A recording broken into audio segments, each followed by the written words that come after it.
Hello everyone, मैं Arun Kumar Yadav. Video के इस सीरीज में हम लोग पढ़ रहे हैं प्रश्नावली 6.3। यह त्रिभुज का प्रश्नावली है। त्रिभुज 6.3 में अब तक हम लोग क्वेश्चन नंबर 1 से लेकर 9 तक देख चुके हैं। यह है क्वेश्चन नंबर 10।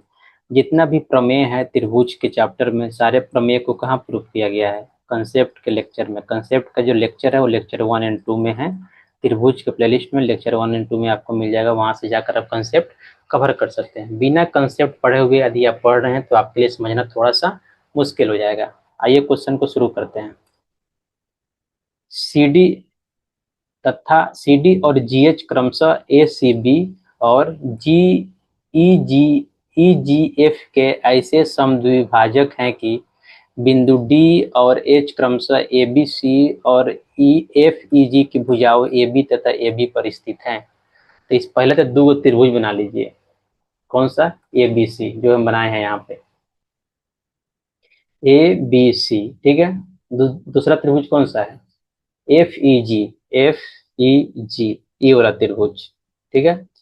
देखिए, अब जो समद्विभाजक है ए बी और एफ ई पर स्थित है। ए बी यानी ए बी पर डी बिंदु है और एफ ई पर क्या है? एच बिंदु है। और किसको समद्विभाजित कर रहा है? ए सी बी यानी एंगल सी को ही क्या कर रहा है? डिवाइड कर रहा है दो पार्ट में। इसका मतलब हो गया कि जो ऊपर वाला एंगल होगा ई वाला एंगल के क्या होगा? बराबर होगा। अब देखिए उसी तरह से ई जी एफ, ई वाला एंगल को जी एच समद्विभाजित कर रहा है, मतलब दो बराबर भागों में बांट रहा है। तो ई वाला एंगल क्या हो जाएगा? आपस में दोनों बराबर हो जाएगा। तो हमको क्या करना है? और इसमें एक और कंडीशन दिया हुआ है, त्रिभुज ए बी सी यानी बड़ा वाला ए बी सी और छोटा वाला F E G. F E जी क्या है? आपस में समरूप है। तो समरूप होने के साथ क्या होता है? इनका एंगल बराबर हो जाएगा। संगत जो कोण है क्या हो जाएंगे? बराबर हो जाएंगे। तो बाकी ये तीन चीज हमको प्रूफ करना है, 1 2 3। तो आइए शुरू करते हैं। इस त्रिभुज इसमें दिया नहीं है, मैं खुद से बनाया हूँ और कैसे बनाया मैं आपको बता दिए हैं। आइए, 10 का क्या है? 1। ब्लैक ले लेते हैं, अच्छा नहीं लग रहा है। हल दिया है, क्या दिया है?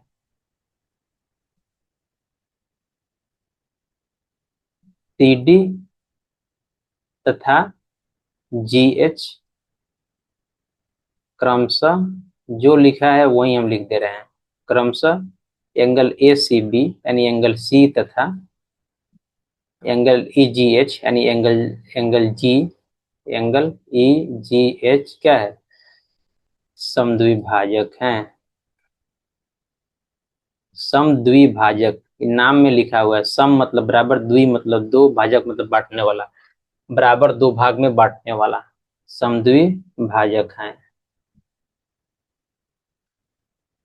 इसका मतलब क्या हो गया है? इसका मतलब हो गया एंगल ए सी डी यानी ये वाला एंगल छोटा वाला A C D equal to हो जाएगा B C D, equal to B C D. और क्या? इसमें क्या हो जाएगा? F G H, F G H equal to E G H, E वाला ई जी एच। और क्या दिया हुआ है? और दिया हुआ है तथा त्रिभुज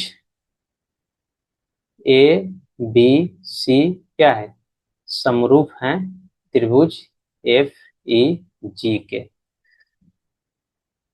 जैसे ही समरूप हुआ तो हम क्या लिख सकते हैं?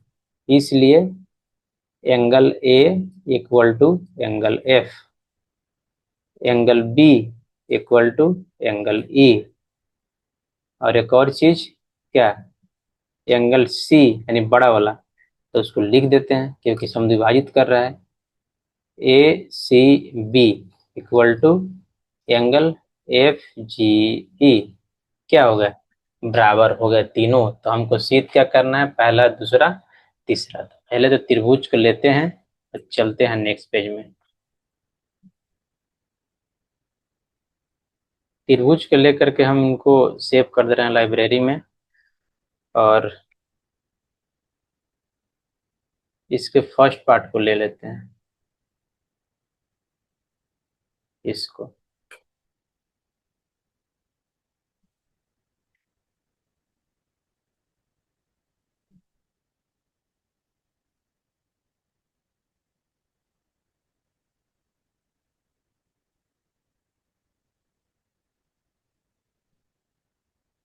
अब देखिए इसमें प्रूफ क्या करना है।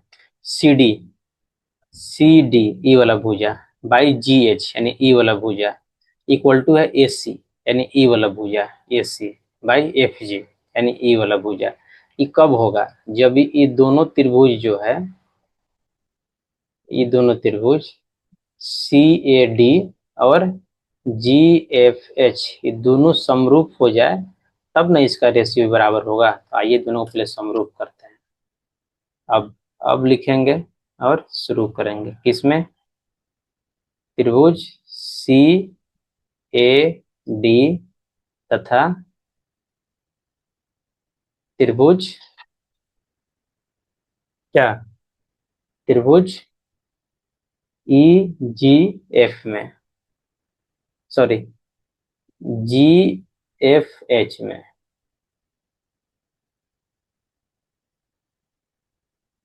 तो इसमें क्या है? Angle A equal to angle F. क्यों? क्योंकि ये दिया है, हम पहले ही लिख दिए हैं इसको। ये क्या है? दिया है। दिया है में इसको हम जिक्र कर दिए हैं, तो वहां से दिया है लिख दीजिए, चाहे उसको समीकरण मान के वहां लिख दीजिए, समीकरण 1 से या 2 से जो समीकरण मानना है। ये हो गया। अब देखिए ई ए और एफ क्या हो गया? इसका बराबर हो गया दोनों त्रिभुज का। अब ध्यान दीजिएगा, तो दिया हुआ क्या है? Angle A C B equal to angle E G F. ये भी क्या? ये भी दिया हुआ है।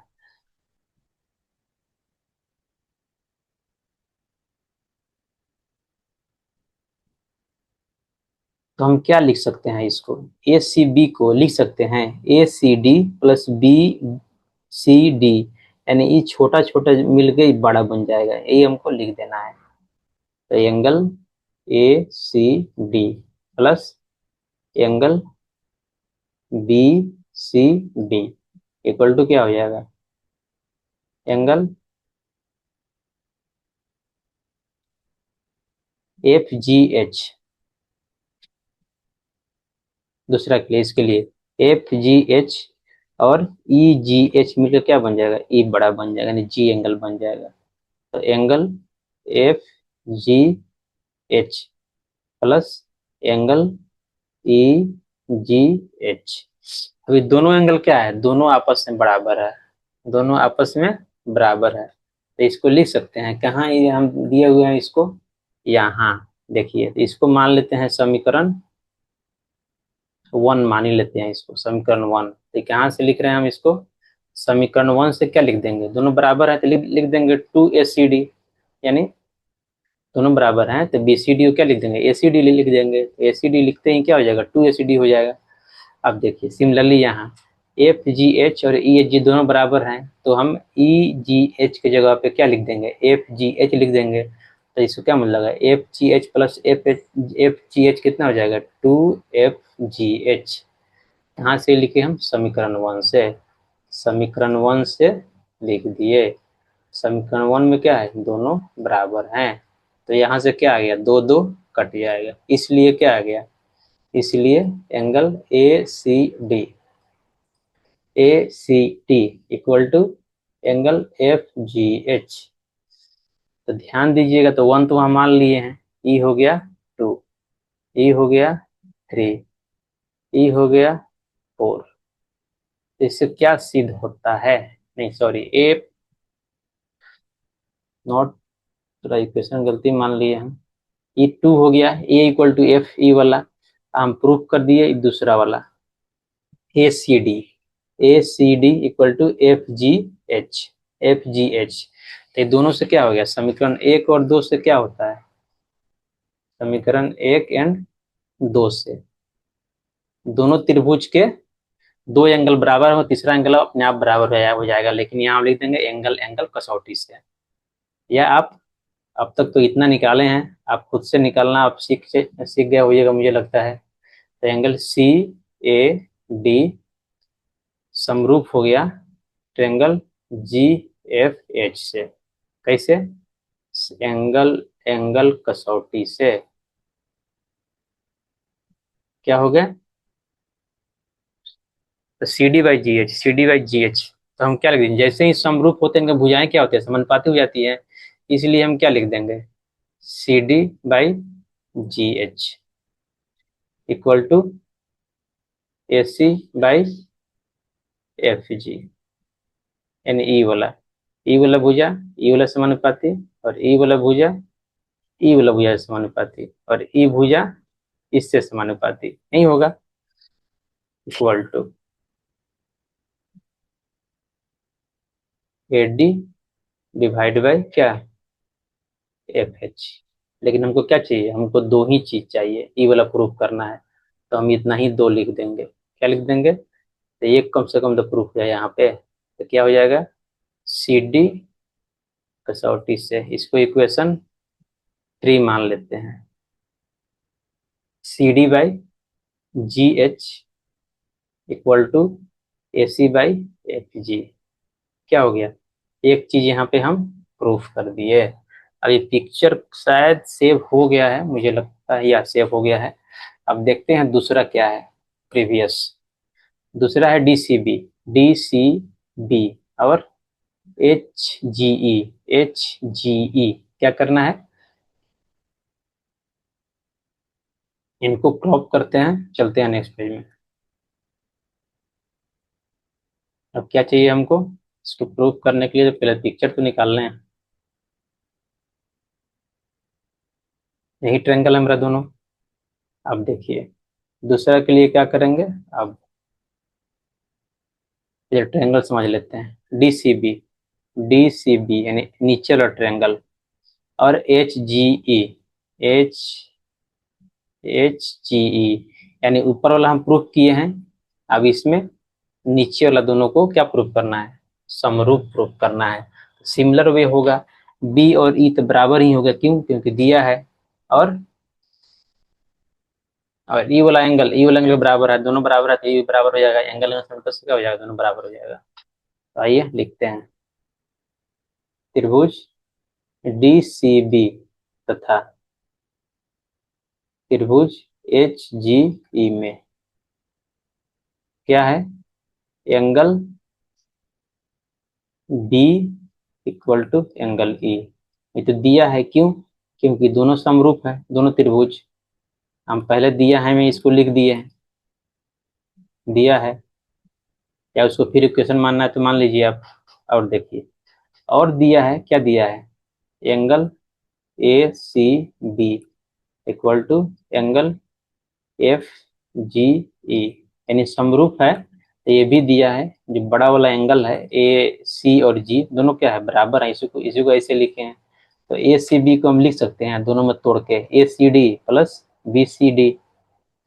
सिमिलरली जैसे हम दूसरे क्वेश्चन में लिखे हैं, इसको भी तोड़ के लिख दीजिए, A C D plus angle B C D equal to, फिर जी को भी तोड़ दिए 2 पार्ट में, ई वाला पार्ट प्लस ई वाला पार्ट, तो क्या हो जाएगा, triangle F G H plus triangle ई जी एच। ये दोनों क्या है, बराबर है आपस में। तो ए सी डी की जगह पे बी सी डी लिख देंगे, तो क्या हो जाएगा, 2 बी सी डी हो जाएगा, प्लस यहाँ भी सॉरी इक्वल टू होगा, यहाँ भी क्या है, एफ जी एच। जो एफ जी एच है और ई जी एच दोनों बराबर हैं, तो हम क्या लिख देंगे, एफ जी एच की जगह पे ई जी एच लिख देंगे, तो क्या हो जाएगा, 2 ई जी एच हो जाएगा, ई जी एच।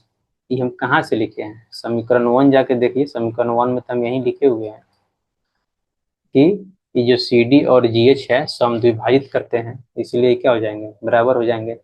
इसको समीकरण 1 2 सॉरी, क्या पिछले पीछे तो क्या गया है 1, यहाँ गया है 3, इसको मानना पड़ेगा 4।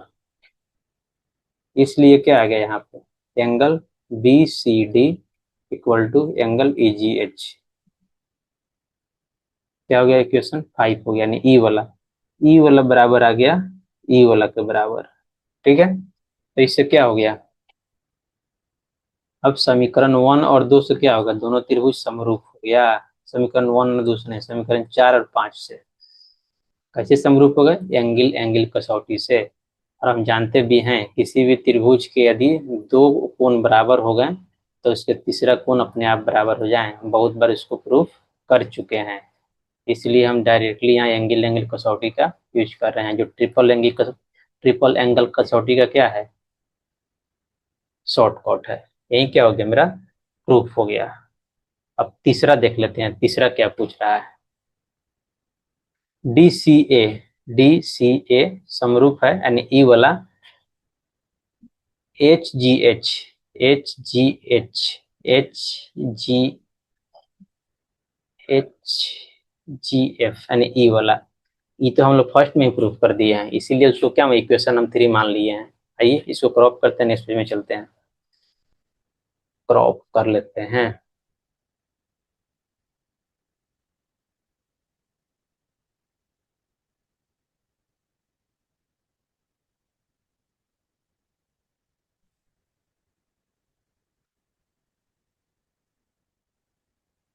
तो ट्रायंगल को ला लेते हैं।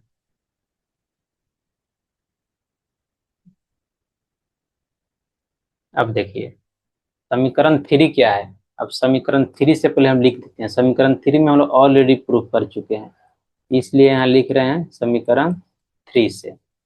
ये वाला 3 नहीं है, ये अलग 3 है, समीकरण 3 से। समीकरण 3 क्या है, आइए देखते हैं। ये देखिए समीकरण 3 में क्या है, D C D, D A C A D समरूप है जी एफ एच के, सी ए डी, यानी नेक्स्ट पेज चलते हैं। सी ए डी क्या है, सी ए डी समरूप है किसके, सी ए डी समरूप है जी एफ एच के।